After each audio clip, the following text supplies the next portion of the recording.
사랑하는 여러분, 오늘 우리의 삶을 깊이 성찰하게 하는 하나의 질문으로 시작하고 싶습니다. 고통과 슬픔, 그리고 부조리로 가득 찬 이 세상 속에서 우리는 어떻게 진심으로 감사하며 살아갈 수 있을까요? 마치 끝나지 않는 전쟁터 한가운데서 평화의 노래를 부르라는 것처럼 이 질문은 우리에게 큰 역설로 다가옵니다. 오늘 우리는 성경 에베소서 5장의 말씀을 통해 이 깊고도 어려운 질문에 대한 지혜를 함께 나누고자 합니다. 이 지혜의 말씀이 더 많은 이들에게 닿을 수 있도록 잠시 시간을 내어 구독과 좋아요를 눌러주시면 저희에게 큰 힘이 됩니다. 여러분의 작은 손길이 절망 속에 있는 누군가에게는 큰 위로와 희망의 빛이 될 수 있습니다. 여러분의 삶에 하나님의 축복이 가득하기를 먼저 기도합니다. 에베소서 5장 15절에서 20절은 우리에게 이렇게 말합니다. 그런즉 너희가 어떻게 행할지를 자세히 주의하여 지혜 없는 자같이 하지 말고 오직 지혜 있는 자같이 하여 세월을 아끼라 때가 악하니라. 그러므로 어리석은 자가 되지 말고 오직 주의 뜻이 무엇인가 이해하라. 술 취하지 말라. 이는 방탕한 것이니 오직 성령으로 충만함을 받으라.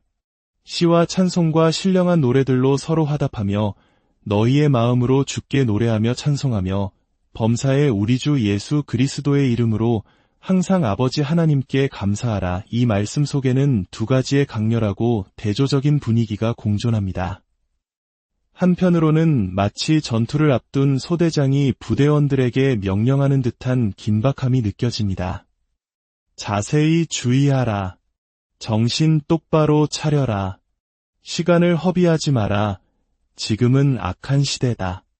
적은 강하고 사방의 위험이 도사리고 있다. 뱀처럼 지혜롭게 모든 기회를 포착하여 선을 행하고 적으로부터 자신을 방어하라. 이처럼 그리스도인의 삶에는 치열한 영적 전쟁의 긴장감이 흐르고 있습니다. 그런데 바로 다음 순간 말씀의 분위기는 완전히 바뀝니다. 성령으로 충만하여라. 시와 찬송과 신령한 노래로 서로를 격려하라. 너의 마음이 주님을 향한 아름다운 멜로디로 가득 차게 하라. 그리고 그 멜로디의 중심에는 모든 것에 대한 감사가 있게 하라. 이것은 마치 모든 전쟁이 끝나고 따뜻한 벽난로 앞에서 사랑하는 가족들과 함께 평화로운 휴식을 취하는 모습과 같습니다. 모든 긴장이 풀리고 마음에는 오직 감사와 평안만이 가득한 시간. 그렇다면 우리는 어떻게 이 두 가지, 즉 전쟁터의 군인과 같은 경계심과 평화로운 안식처의 감사함을 동시에 살아낼 수 있을까요? 이것이 바로 그리스도인의 삶에 주어진 위대한 역설입니다. 오늘 우리는 이 역설을 3가지 측면에서 더 깊이 들여다보고자 합니다. 첫 번째 역설은 악한 시대를 살아가면서 모든 것에 감사하라는 가르침입니다. 16절은 분명히 말합니다.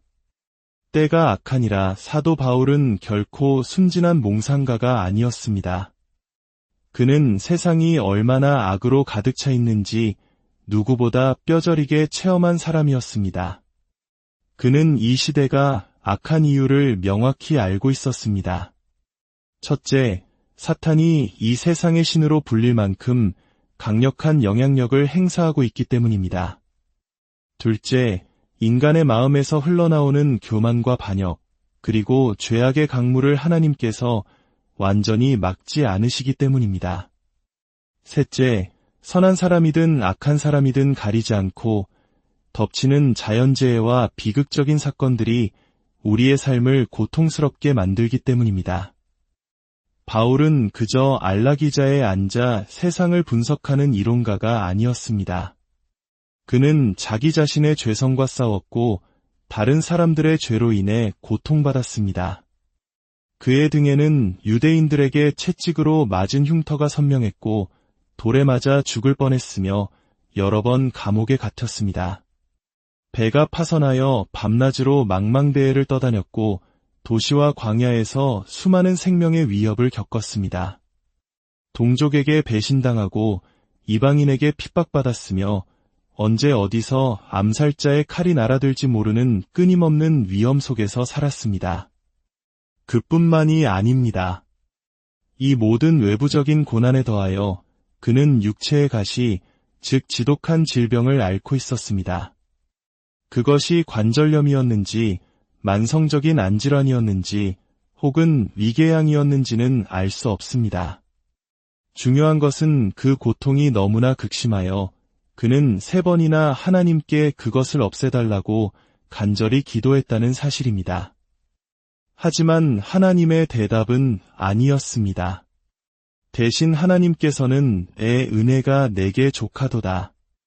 내 능력은 약한 데서 온전하여짐이라는 놀라운 약속을 주셨습니다. 그리고 바울은 그 은혜 안에서 내가 약할 그때에 곧 강함이라고 고백하며 자신의 약함을 오히려 자랑하게 되었습니다. 바로 이런 사람이, 이 모든 고통의 한복판을 지나온 사람이 우리에게 말하고 있는 것입니다. 악한 시대 속에서 항상 그리고 모든 것에 감사하십시오. 이것은 결코 감정을 무시하라는 말이 아닙니다. 사랑하는 사람의 관 앞에서 춤을 추라는 말이 아니며 암 진단을 받고도 슬퍼하거나 울어서는 안 된다는 뜻도 아닙니다. 세상의 불의를 보고 분노하지 말라는 의미도 아닙니다.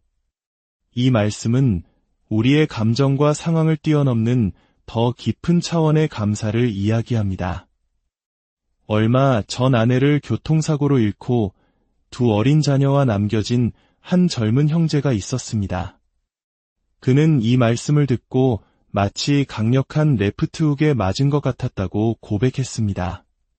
어쩌면 오늘 이 말씀을 듣는 여러분 중에도 도저히 이해할 수 없는 고통 속에서 이 가르침이 너무나 가혹하게 들리는 분이 있을지 모릅니다.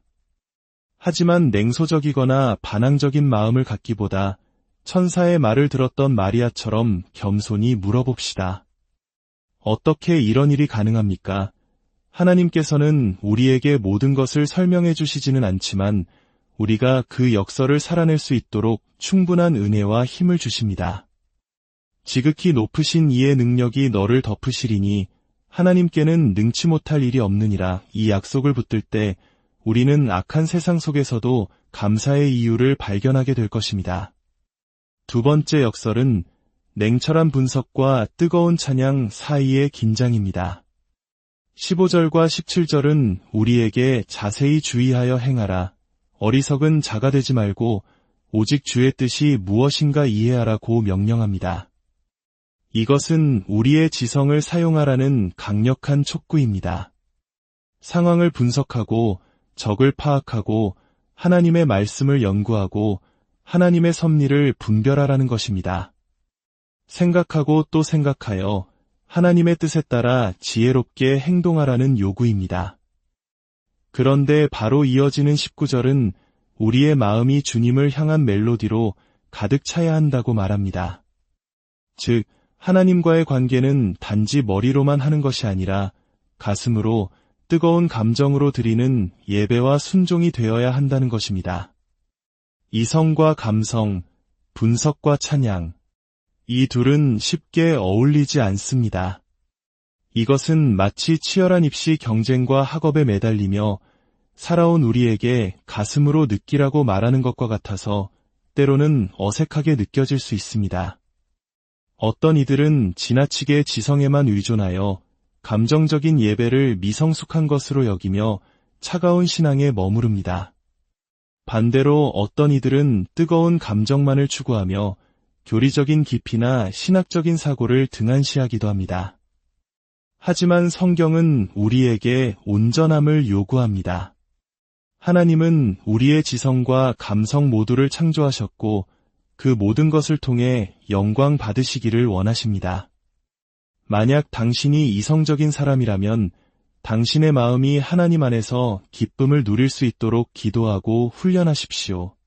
만약 당신이 감성적인 사람이라면 당신의 지성이 하나님의 말씀을 더 깊고 정확하게 이해할 수 있도록 훈련하십시오. 우리의 신앙이 차가운 머리나 통제되지 않는 가슴, 어느 한쪽에 치우치지 않고 지성과 감성이 조화를 이루는 온전한 신앙으로 자라가야 합니다. 세 번째 역설은 전쟁 중인 군인의 경계심과 평화 속 시민의 안식 사이의 긴장입니다. 앞서 말했듯이 15절부터 18절 전반부는 우리에게 경계심을 늦추지 않는 군인의 자세를 요구합니다. 악한 시대 속에서 모든 기회를 선용하고 어리석음을 피하며 술에 취해 분별력을 잃지 말라고 경고합니다. 대한민국의 남성이라면 누구나 경험했을 군 복무 시절을 떠올려 보십시오. 한순간도 긴장을 늦출 수 없는 경계 근무처럼 우리의 신앙생활에는 이러한 영적 경계가 반드시 필요합니다. 그런데 19절은 우리에게 놀라운 반전을 선사합니다. 너희의 마음으로 주께 노래하며 찬송하며. 여기서 중요한 것은 다른 사람이 듣거나 볼 수 없는 우리 마음의 가장 깊은 곳에서부터 노래가 흘러나와야 한다는 점입니다. 적군에게 포위된 채 곧 닥쳐올 죽음이나 핍박을 기다리는 성도들의 작은 모임을 상상해 보십시오. 창밖으로는 총칼을 든 군인들이 냉혹한 표정으로 다가오고 있습니다. 그 절체절명의 순간 입술로는 찬송을 부를 수 있을지 모릅니다. 하지만 그들의 마음속 깊은 곳에서도 진정한 평화와 감사의 노래가 울려 퍼질 수 있을까요? 이것이야말로 진정한 역설입니다.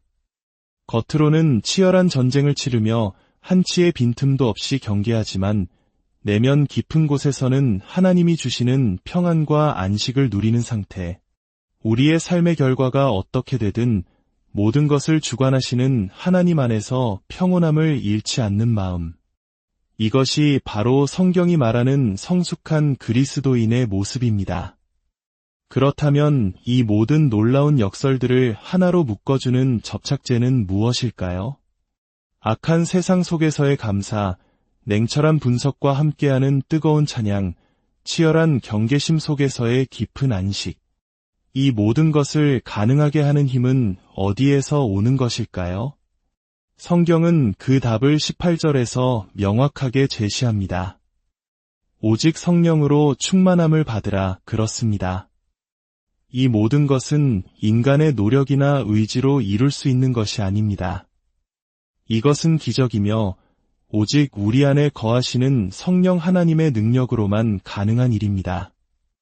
성령께서 우리를 충만하게 채우실 때 우리는 모든 상황 속에서 감사의 신비를 깨닫게 됩니다. 성령께서 우리를 이끄실 때 우리는 냉철한 분석의 과정 속에서도 벅찬 찬양의 기쁨을 누리게 됩니다.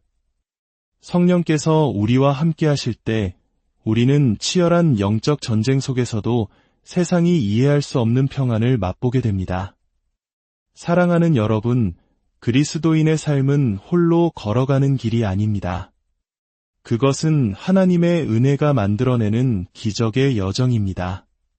지금 이 순간 성령의 충만하심을 간절히 구하십시오.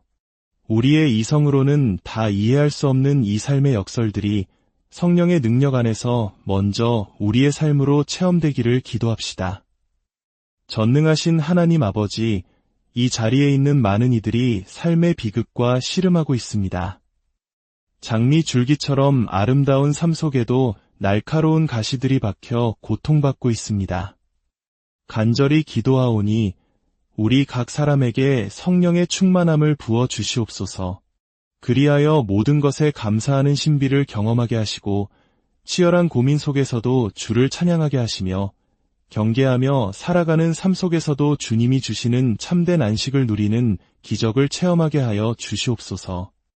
이 신비로운 삶의 방식을 허락하신 하나님께 모든 영광을 돌립니다. 우리 주 예수 그리스도의 이름으로 기도합니다. 아멘. 오늘 빛과 진리의 말씀이 여러분의 마음에 깊은 울림을 주었기를 바랍니다. 평안한 하루